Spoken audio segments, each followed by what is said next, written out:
আসসালামু আলাইকুম। আজকের রেসিপি মাশরুম ফ্রাই। এটা চিকেনকেও হার মানাবে। একবার বাসায় বানিয়ে ট্রাই করে দেখবেন। সেজন্য আমি 2টা মাশরুম নিয়েছি, আনুমানিক 500 গ্রামের মতো। এবার এটাকে ফুটন্ত গরম পানিতে কিছুক্ষণ সময়ের জন্য সিদ্ধ করে নেব। সিদ্ধ হয়ে গেলে এবার উঠিয়ে নিয়ে ঠান্ডা করে নেব। তারপর এটাকে এভাবে স্লাইস করে নেব।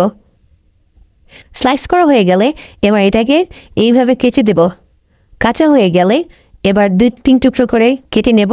কাটা হয়ে গেলে তার উপরে লবণ আর কালো গোলমরিচ এগুলো ছিটিয়ে দিয়ে ম্যারিনেট করে রেখে দেব কিছু সময়ের জন্য। একটা বাটিতে 70 গ্রাম ময়দা, 50 গ্রাম কর্নস্টার্চ, 1 টেবিল চামচ কারি পাউডার, 4 গ্রামের মতো লবণ দিয়ে একটা হ্যান্ড উইক্স দিয়ে ভালোভাবে মিশিয়ে নেব। এবার এখান থেকে 2 টেবিল চামচ একটা বাটিতে নিয়ে নেব, সাথে একটা ডিম দিয়ে দেব। ডিমটাও হয়ে গেলে এবার একটা হ্যান্ড উইক্স দিয়ে ভালোভাবে মিশিয়ে নিয়ে একটা ব্যাটার বানিয়ে নেব।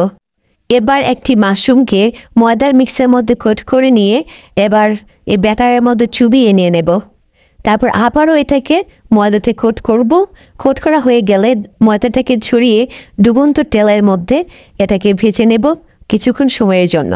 আনুমানিক 2 মিনিট ভাজার পর কালারটা যখন ব্রাউন কালার হয়ে যাবে, এটাকে উঠিয়ে নিয়ে ঠান্ডা করে নেব। ঠান্ডা হয়ে গেলে আবারও এটাকে ফ্রাই করে নেব 3 মিনিট সময়ের জন্য। এর ভিতরে কালারটা যখন লালচে কালার হয়ে যাবে, তখনই এটাকে উঠিয়ে নেব। বাস হয়ে গেল আমার এই মজাদার মাশরুমের ফ্রাই।